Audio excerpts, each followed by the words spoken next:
السلام عليكم ورحمة الله تعالى وبركاته. الحمد لله رب العالمين والعاقبة للمتقين، والصلاة والسلام على أفضل الأنبياء والمرسلين وعلى آله وأصحابه وأزواجه وذرياته وأهل بيته وأتباعه أجمعين. أما بعد، فقد قال الله تعالى في القرآن العظيم وفي الفرقان الحميد: وإن سعيه سوف يرى ثم يجزاه الجزاء الأوفى.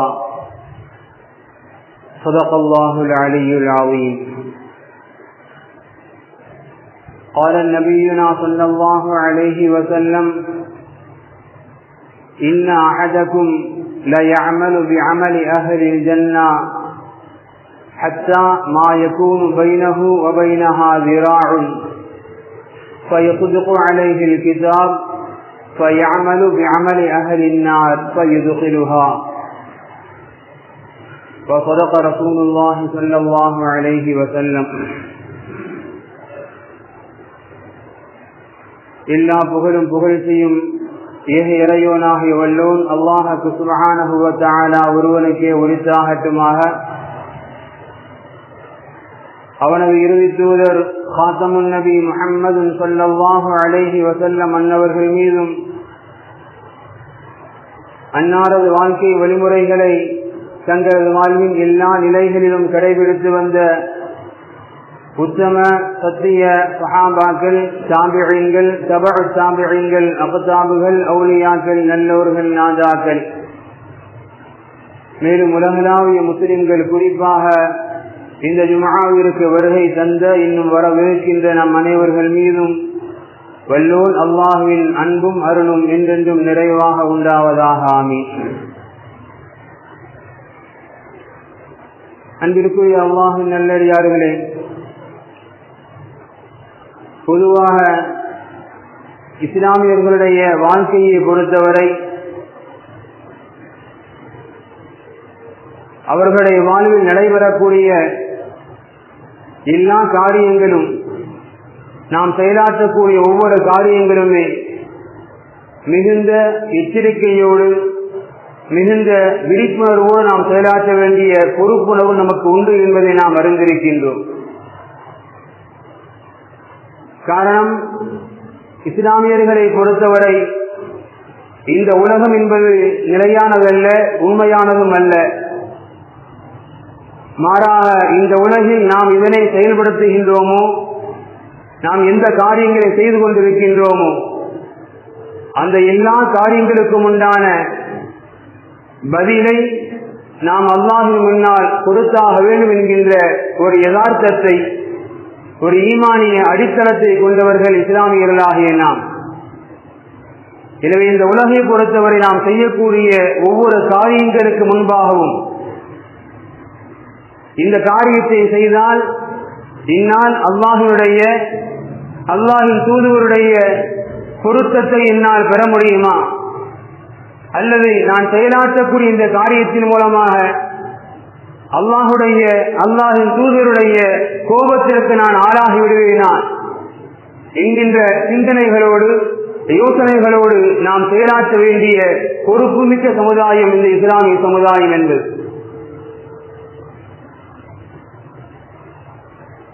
காரணம், ஒரு முஸ்லிமுடைய வாழ்க்கையை பொறுத்தவரை நமக்கு எப்பொழுது பருவமடைந்த பிறகு நமது நன்மை தீமைகள் எப்பொழுது எழுதப்படுகின்றதோ அந்த காலத்திலிருந்து நாம் மரணிக்கும் வரை செய்யக்கூடிய எல்லா அமல்களும் தான் நமது ஈடேற்றத்திற்கு காரணமாக அமையப்பெற வேண்டும் என்பது கிடையாது. நாம் நமது வாழ்நாளில் செய்யக்கூடிய ஏதேனும் ஒரு காரியம், தொழுகை இஸ்லாமியர்களுக்குண்டான அடிப்படை கடமை, ரமலான் நோன்புகள் இஸ்லாமியர்களுக்குண்டான அடிப்படை கடமைகள், ஜகாத் கடமையானவர்களுக்கு அடிப்படை கடமை, இவைகளெல்லாம் செய்துத்தான் ஆக வேண்டும், மௌத் வரை செய்து கொண்டுதான் இருக்க வேண்டும். ஆனால் நாம் செயலாற்றக்கூடிய ஏதேனும் ஒரு காரியம் அல்லாஹுடைய பிரியத்திற்கு உகந்ததாக, அல்லாஹுடைய பொருத்தத்தை பெற்றுத் தருவதற்குண்டான ஒரு காரணியாக அமைய பெறும் என்று சொன்னால் அல்ஹம்துலில்லாஹ், அதனை விட நமது வாழ்க்கையில் வேறு எந்த பாக்கியங்களும் நமக்கு தேவையில்லை என்பதை நாம் மிக தெளிவாக உணர்ந்து கொள்ளலாம். நபிகள் பெருமானார் ஸல்லல்லாஹு அலைஹி வஸல்லம் அவர்கள் சொல்லித் தரக்கூடிய ஒரு அழகிய ஹதீஸ், சஹீஹான எல்லா கிரந்தங்களிலும் இடம் பெறக்கூடிய ஹதீஸும் கூட. நபிகள் பெருமானார் அழகாக இப்படி சொல்லித் தருவார்கள், இன்ன அஹதக்கும் லயஅமலு பிஅமலி அஹ்லில் ஜன்னah, உங்களில் ஒருவர் அவருக்குண்டான அமல்கள் கடமையாக்கப்பட்ட அந்த வயதில் இருந்து அவர் தனக்குண்டான எல்லா அமல்களையும், குறிப்பாக சுவனவாதிகள் செய்யக்கூடிய எல்லா அமல்களையும் அவர் செய்து கொண்டே இருக்கின்றார். இந்த அளவுக்கு அவர் அமல்களில் பேணுதலாக தொடர்படியாக இருக்கிறார் சொன்னால் ரசூலுல்லாஹ் இப்படி சொல்றாங்க, ஹத்தா மா யகூனு பைனஹு வ பைனஹா ஸிராஉன், அவருக்கும் அவர் அந்த சூனத்தில் நுழைவதற்கு முன்னான அமல்களை கொண்டுண்டான இடைவெளி எந்த அளவுக்கு ஆயிடுச்சுன்னு சொன்னா, ஒரு முலம்தான் தேவை. சூனத்தை அவர் பெறுவதற்கு தகுதியான எல்லா அமல்களும் செய்து கொண்டே வருகின்றார். சூனத்தை நெருங்குவதற்கு இன்னும் குறைவான அமல்களை பாக்கியாக இருக்கின்றது. அந்த அளவிற்கு அவர் அமல்களை செய்து கொண்டே இருக்கின்றார் தொடர்ந்து. அப்படிப்பட்ட வேளையில் கிதாப், அவரின் மீது அல்லாஹுடைய விதி முந்தி விடுகின்றது. என்ன செய்யறாரு?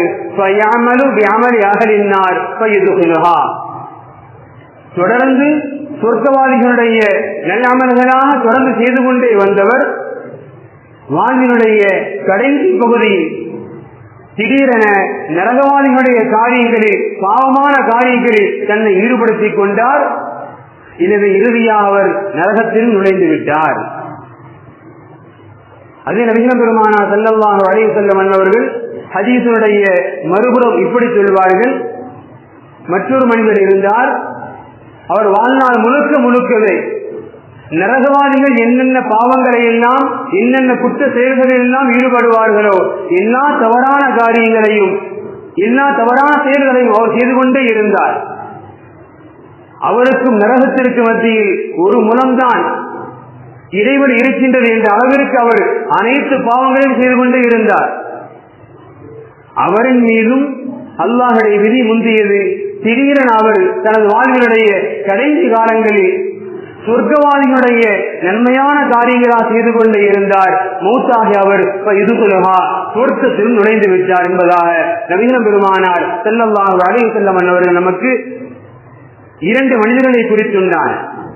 அல்லது ஒட்டுமொத்த உலகத்தையும் இரண்டு உருவகங்கள் கொடுத்து இந்த இரண்டு தருணங்களில் தான் மனிதர்கள் இருப்பார்கள் என்கின்ற ஒரு சூழ்நிலையில் நபிகள் பெருமானார் ஸல்லல்லாஹு அலைஹி வஸல்லம் அவர்கள் நமக்கு சொல்லித் தந்த ஒரு அழகிய ஹதீஸ். இந்த ஹதீஸின் பின்புறனாக இமாம்கள் இந்த உம்மத்திற்கு சொல்ல வரக்கூடிய செய்தி சில விஷயங்கள் உண்டு. முதல் விஷயம், ஒரு மனிதர் அல்ஹம்துலில்லாஹ் தனக்குண்டான எல்லா கடமைகளையும், தொழுகையிலிருந்து, நோன்பிலிருந்து, ஜக்காத்திலிருந்து, இன்ன பிற அமல்கள், நல்ல காரியங்கள் என்று எதுவெல்லாம் இருக்குமோ அந்த எல்லா காரியங்களும் அல்ஹம்துலில்லாஹ் தொடர்ந்து செயல்படுத்திக் கொண்டே வர்றார். அவர் செயல்படுத்தக்கூடிய அந்த மனிதர், அந்த முஃமினான மனிதர், அவருக்கு அவருடைய உள்ளத்தில் இது போன்ற ஒரு நிலைமை வந்துடக்கூடாது, என்ன வந்துடக்கூடாது. என்னன்னு சொன்னா, அல்ஹம்துலில்லாஹ் நான் தான் எல்லா அமலையும் செய்யறேன், நான் தான் எல்லா அமலையும் செய்து கொண்டே இருக்கிறேன், எனக்கு என்ன கூட இந்த மாதிரி பல பேர் சொல்லுகவே இல்லை, நான் எல்லா துறையும் சொல்கிறேன் என்கின்ற ஒரு பெருமை, ஒரு பெருப்பெருமை நமது உள்ளங்களில் வந்துவிடக்கூடாது. காரணம், அல்ஹம்துலில்லாஹ் இதுவரை அமல்கள் செய்தோம், ஆனால் நமது வாழ்க்கையினுடைய முடிவு எப்படி அமையப்படும் நமக்கு தெரியாது. எனவே அமல்கள் செய்பவர்கள் அப்படி அமல்கள் செய்தால் அந்த அமல்கள் செய்வதற்கு வாய்ப்புகள் வழங்கிய அந்த இறைவனுக்கு, அல்லாஹ்விற்கு நன்றி செலுத்த வேண்டுமே தவிர நான் தான் எல்லாமே செய்து கொண்டே இருக்கிறேனே அப்படிங்கிற பெருமை நமக்கு ஒருபோது வந்துடக்கூடாது. இதற்காகத்தான் நபிகள் பெருமானார் ஸல்லல்லாஹு அலைஹி வஸல்லம் அன்னவர்கள் இந்த ஹதீஸை சொன்னார்கள் என்று முதல் விளக்கமும். இரண்டாவது,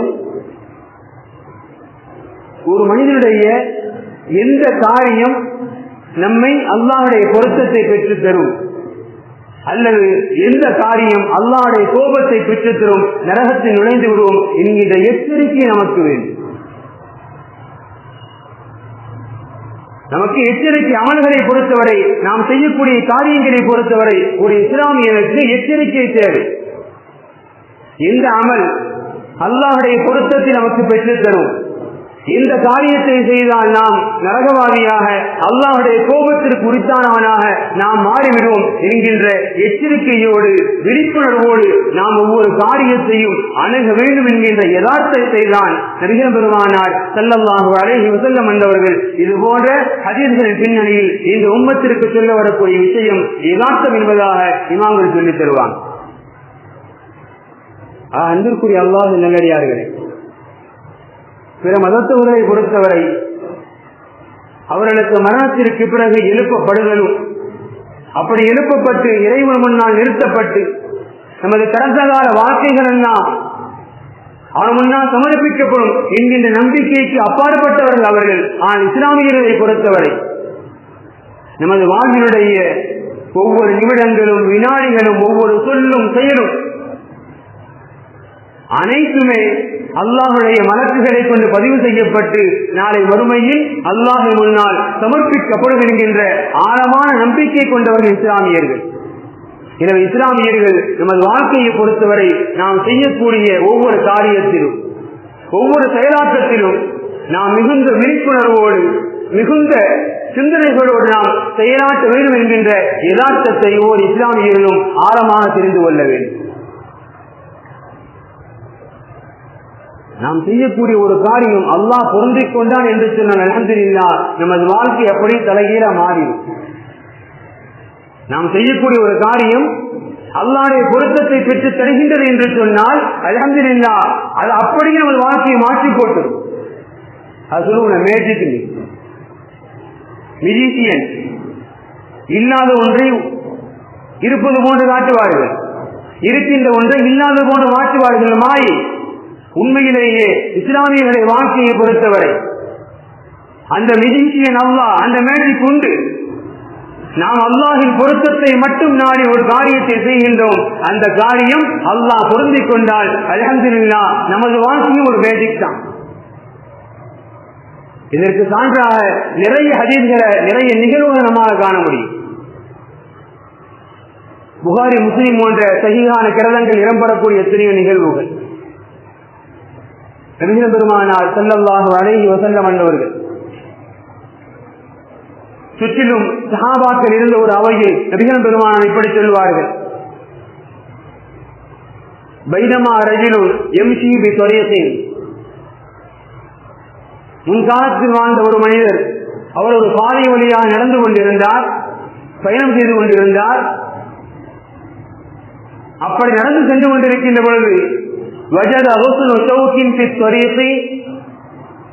அவர் நடந்து செல்லக்கூடிய அந்த பாதையில், பொதுமக்கள் பயன்படுத்தக்கூடிய அந்த பாதையில் ஒரு முள் கம்பை காணுகின்றார், ஒரு முள்ளுடைய ஒரு கிளையை பார்க்கின்றார்.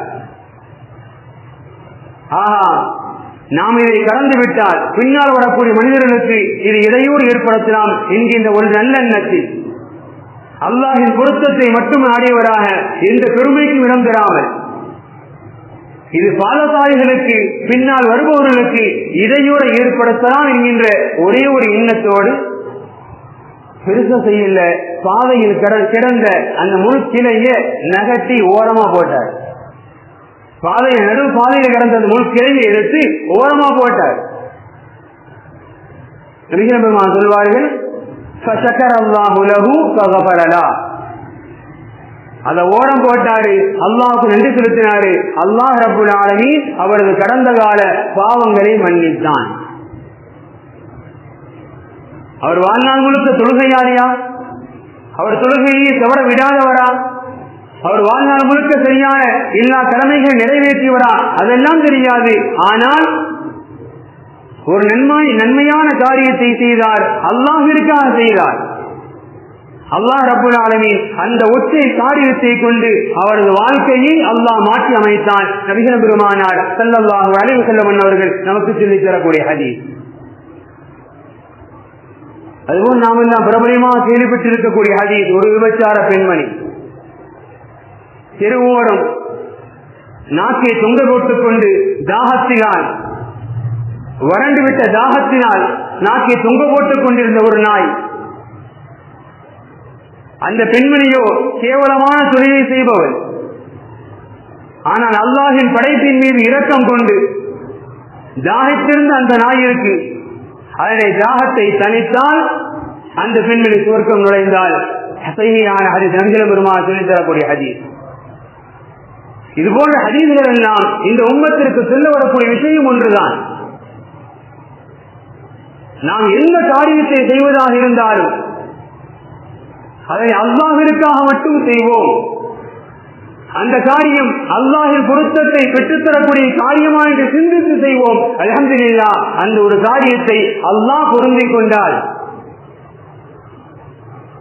நமது வாழ்க்கை என்பது எங்கேயோ மாறி போய்விடும். நமது வாழ்வின் நிலைமை என்பது அப்படியே தலைகீழாக மாறிப்போகும் என்பதை தான் இது போன்ற நிகழ்வுகள் நமக்கு வரலாறுகளில் நிறைய சொல்லித் தருகின்றது. வரலாறு இது போன்ற நிகழ்வு தேடி பார்த்தோம் சொன்னால் நிறைய சொல்லலாம். நபிகள் பெருமானார் ஸல்லல்லாஹு அலைஹி வஸல்லம் அவர்கள் மற்றொரு நிகழ்வு சொல்லித் தருவாங்க. ஒரு மனிதர் அவரது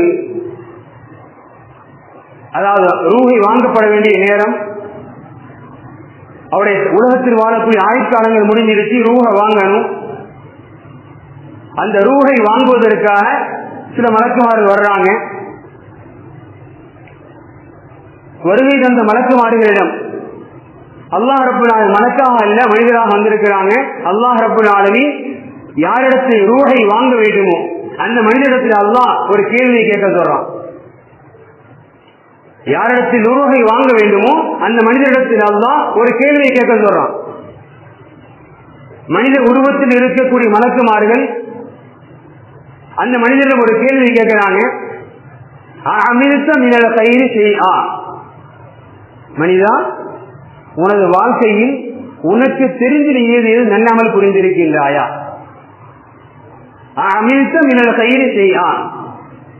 உனது வாழ்நாளில் உனக்கு தெரிந்து நீ ஏதையும் நல்ல காரியம் செய்திருக்கின்றாயா?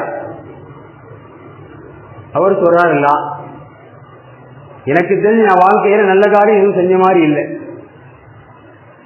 எனக்கு தெரிஞ்ச நான் வாழ்க்கையில நல்ல காரியம் வந்து எதுவும் செய்ததா எனக்கு ஞாபகம் இல்லை. அல்லாஹ் திரும்பவும் கேட்க சொல்றான். நீங்க திரும்பவும் கேளுங்க. கொஞ்சம் சிந்தனை செய்வார், கொஞ்சம் யோசிச்சுப்பார். நீ உடனே பதில் சொல்ல வேண்டாம், கொஞ்சம் யோசிச்சுப்பார். உனக்கு ஏதாவது ஞாபகம் இருக்கான்னு பார். மலக்குமாரர் சொல்றான். அந்த அடியான் சிறிது நேரங்கள் யோசிக்கிறார். அந்த அடியான் சிறிது நேரங்கள் யோசிக்கின்றார். யோசித்த பிறகு மனித உருவில் இருக்கக்கூடிய அந்த மலக்குகளிடம் இப்பொழுது பதில் சொல்றாரு. குந்து அதாயுன்னார், நான் யார் தெரியுமா? என் தொழில் என்ன தெரியுமா? குந்து அதாயுன்னார், நான் மக்களுக்கு கடன் கொடுப்பவன். நான் உலகத்தில் வாழ்கின்ற பொழுது மக்களுக்கு கடன் கொடுப்பவன். நான் நிறைய பேர் கடன் வாங்குவாங்க, நான் கடன் கொடுத்திருக்கிறேன். இதுதான் என் தொழில். அமர பசையானி ஐயன்புருள் முழக்கிற, அப்படி கடன் கொடுத்தா திரும்ப அதை வாங்கணும் இல்ல. அவர் சொல்றாரு, நான் சில பணியாளுக்கு வேலையாளுக்க வச்சிருக்கிறேன். எதுக்குன்னு சொன்னா, யார் ரொம்ப கஷ்டப்படுறாங்க, யார் மிக மிக சிரமத்தில் இருக்கிறாங்க அப்படின்னு தெரிவதற்காக நான் சில வாலிபர்களை வைத்திருப்பேன். கடன் கொடுத்த பிறகு கடனை வசூலிக்க செல்வார்கள். அப்படி வசூலித்து விட்டு வருகின்ற பொழுது எங்கிட்ட அவங்க பற்றி சொல்லுவாங்க, இந்த மனிதர் கடன் வாங்கினாரு, சவணம் முடிஞ்சிருச்சு, ஆனா ரொம்ப கஷ்டப்படுறாரு, அப்படின்னு எங்க வந்து சொல்லுவாங்க. நான் என்ன செய்வேன்? தவணை முடிந்தாலும் பரவாயில்லை, சில பேர் அதுக்கு பின்னாடி தவணை காலத்திற்கு பிறகும் தர முடியும் சொன்னா இன்னும் தவணை கொடுப்பேன். தவணை சொன்ன தவணை முடிஞ்சிருக்கு. தவணையுடைய காலத்திற்கு பிறகும் அவரால் திரும்ப தர முடியும் சொன்னா நான் இன்னும் சிறிது காலங்கள் தவணை கொடுப்பேன். இன்னும் சிலர்கள் அவர்களால் பெற்ற அந்த கடனை மீண்டும் தர முடியாது என்கின்ற அளவிற்கு மிகுந்த சிரமத்தில் இருக்கின்றார்கள் என்று இந்த வாலிபர்கள், இந்த பணியாளர்கள் தெரிவித்தால் அவர் சொல்றாரு, யார் மீண்டும் தரவே முடியாது என்கின்ற சிரமத்தில் இருக்கின்றார்களோ அவர்களுக்கு அந்த ஒட்டுமொத்த கடனையும் நான் தள்ளுபடி செஞ்சிருவேன். எங்கிட்ட அமல் என்று பெரிதாக எதுவும் இல்லை. என் தொழில் கடன் கொடுப்பது, அதனை வசூலிப்பதற்கு சில பணியாட்கள் கடனை வசூலிக்கின்ற பொழுது சிலர்கள் தவணைக்கு பிறகு தர முடியும் என்று சொன்னால் அவர்களுக்கு இன்னும் தவணை அதிகப்படுத்துவேன். சிலர்களால் எத்தனை தவணை கொடுத்தாலும் மீண்டும் தர முடியாது என்கின்ற அளவிற்கு சிரமத்தில் இருக்கின்றார்களா, அந்த சிரமம் உள்ளவர்களுக்கு ஒட்டுமொத்த கடனையும் நான் தள்ளுபடி பண்ணிடுவேன். இது வேண்டுமானால், இந்த ஒரு செயல்பாடு வேண்டுமானால் எனது வாழ்க்கையில் நான் செய்த நல்லாமலாக இருக்கலாம், இதேதான் எனது நல்லாமல் என்று நான் கருதுகின்றேன் என்று அந்த மலக்குகளிடம் அவர் சொன்ன பொழுது அல்லாஹ் சொன்ன பதில், அல்லாஹ் சொன்ன பதில், அன அஹக்கு பிதாமின்க, அன அஹக்கு பிதாமின்க. அந்த அடியான் சிரமப்படுபவனை பார்த்து அவனுக்குண்டான ஒட்டுமொத்த கடனை தள்ளுபடி செய்தான் அல்லவா, அவனை விட இந்த காரியம் செய்வதற்கு நானே அதிக உரிமை படைத்தவன், தகுதி படைத்தவன். எனவே அந்த அடியானுடைய ஒட்டுமொத்த பாவத்தை நான் தள்ளுபடி பண்றான். அவனிடத்தில் செல்வம் இருந்தது, அந்த செல்வத்தை கொண்டு அவன் எந்த நன்மையை செய்ய முடியுமோ அதை முழுக்க செஞ்சிருக்கிறான். அந்த செல்வத்தை கொடுத்தவன் நான் அல்லவா, எனவே அவனை விட அதிக தகுதி படைத்தவன் நான் தான். எனவே நான் சொல்கின்றேன், அந்த அடியானுடைய வாழ்க்கையில் ஒட்டுமொத்த பாவங்களை நான் தள்ளுபடி பண்ணிட்டேன். தஜாவது அண்ணாபதி, என் அடியானுடைய எல்லா கடந்த கால பாவங்களையும் நான் மன்னித்து விட்டேன். மலக்குகளை சொல்லிவிடுங்கள், இப்போது ரூஹை கைப்பற்றுங்கள். அன்பிற்கு அல்லாஹ் நடிகார்களை, இதுபோல நிகழ்வுகள் எல்லாம் நமக்கு சொல்ல வருவது, ஒரு முஸ்லிமான அடியான் தான் செய்யக்கூடிய எல்லா காரியங்களிலும் எது அல்லாஹ்வுடைய பொருத்தத்தை பெற்றுத் தரும், நாம் செய்யக்கூடிய இந்த காரியத்தின் மூலமாக அல்லாஹ்வுடைய பொருத்தத்தை பெற முடியுமா அல்லது அல்லாஹ்வுடைய கோபத்தை பெற்றுத் தருமா என்கின்ற யோசனையோடு, சிந்தனையோடு, விழிப்புணர்வோடு தான் ஒரு முஸ்லிம் தனது காரியங்களை செயலாற்ற வேண்டும். அப்படி ஏதேனும் காரியங்களில் அல்லாஹ்வுடைய பொருத்தம் என்பது நமக்கு கிடைக்கப்பட்டு விட்டால் அல்ஹம்துலில்லாஹ், அதனை விட வேறு பாக்கியங்கள் வேறு எதுவுமே இருக்க முடியாது என்பதை தான் இதுபோல நிகழ்வுகள் எல்லாம் நமக்கு மிக தெளிவாக சொல்லித் தருகின்றன. ஆனால் சமீபத்திய காலங்களை பொறுத்தவரை, நாம் வாழக்கூடிய நவீனங்களை காலங்களை பொறுத்தவரை இரண்டு நிகழ்வுகள் பதிவு செய்ய வேண்டும். சமுதாயம், குறிப்பாக சமூகத்தின் இளைஞர்கள் தனது வாழ்க்கையை எப்படி கழிக்கின்றார்கள் என்கின்ற ஒரு சிந்தனைக்காக இரண்டு நிகழ்வுகள், இரண்டுமே இந்த வாரத்தில் நடைபெற்ற நிகழ்வுகள், இரண்டிலுமே நம் சமூகத்தை சார்ந்த இளைஞர்கள் சம்பந்தப்பட்டிருக்கிறார். முதல் நிகழ்வு நமக்கு அருகாமையில் இருக்கக்கூடிய பாண்டிச்சேரிக்கு அடுத்து இருக்கக்கூடிய காரைக்கால். அங்கு இருக்கக்கூடிய ஒரு வாலிபர் பேர் முகமது சுஹைல், சென்னையில நுங்கம்பாக தங்கி படிச்சுக்கிட்டு இருக்கிறார்.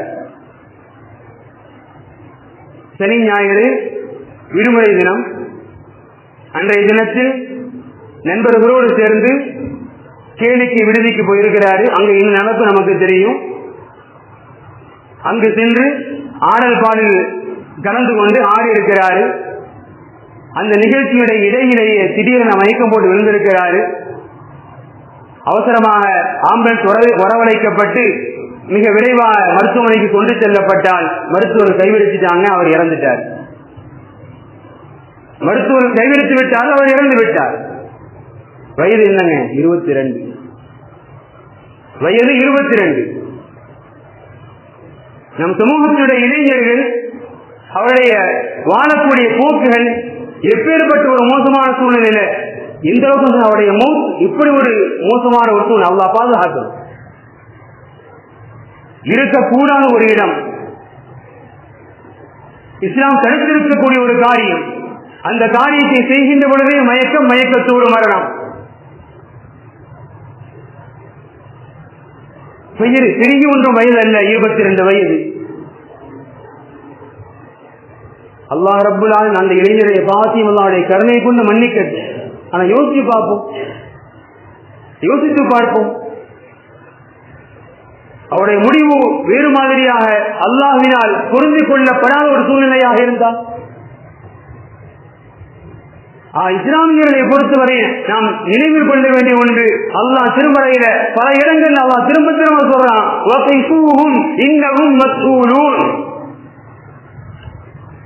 திருமறையில பெரிது ஒரு இடம், நீங்கள் கொடுக்கப்பட்ட நியாமத்தை உபகாரத்தை கேள்வி கேட்கப்படுவீர்கள். இது ஒரு இடம், இது ஒரு இடம். அல்லாஹ் தெளிவாக சொல்றான், நிறுத்தப்படுவார்கள், இன்னஹும் மஸ்ஊலூன், வாசிகளுடைய ஒட்டுமொத்தத்தையும் கேள்விகளுக்கு கேட்கப்படும்.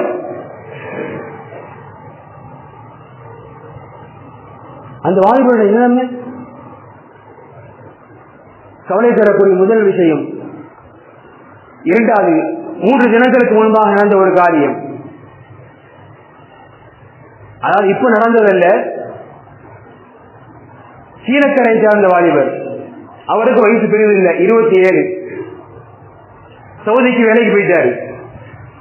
சவுதிக்கு வேலைக்கு போயிருக்கிறார். வேலைக்கு சென்றவர் அங்கிருந்து இன்னைக்குதான் எல்லாம் இணையதளங்களை பயன்படுத்துறவங்க முகநூல்ல ஒரு பதிவு போட்டிருக்கிறார். என்ன பதிவு? இனிதான் ஆரம்பம், நான் மரணத்தை நோக்கி நடந்து கொண்டிருப்பவர், எனக்கு மரணத்தை குறித்து எந்த பயமும் இல்லை என்கின்ற ஒரு நோட்டை போட்டு அதற்கு கீழாக தான் ஒரு வாளை வேந்திக் கொண்டிருப்பதை போன்ற ஒரு வீடியோ பதிவிட்டிருக்கிறாரு. அது மிகப்பெரிய வைரலாக இருக்குது.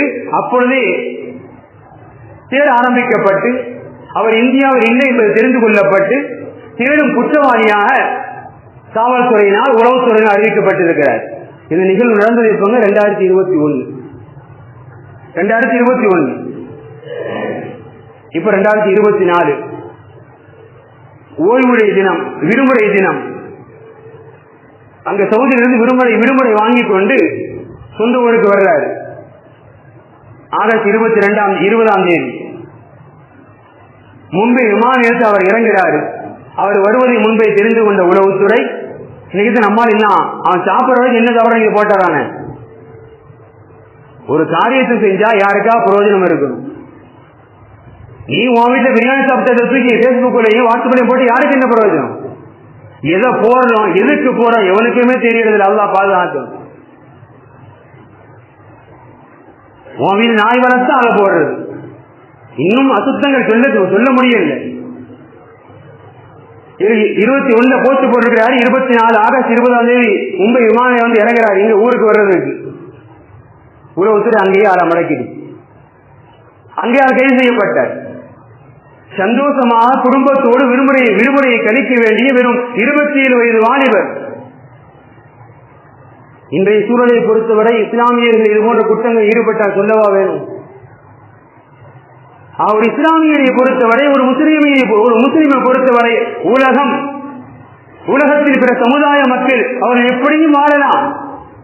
நம்மை பொறுத்தவரை ஒரு அளவுகோல் உண்டு. காரணம், நாளை மறுமையில் நீ இதை ஏன் செய்தா என்கின்ற ஒரு கேள்விக்கு நாம் உட்படுத்தப்படுகின்றோம்.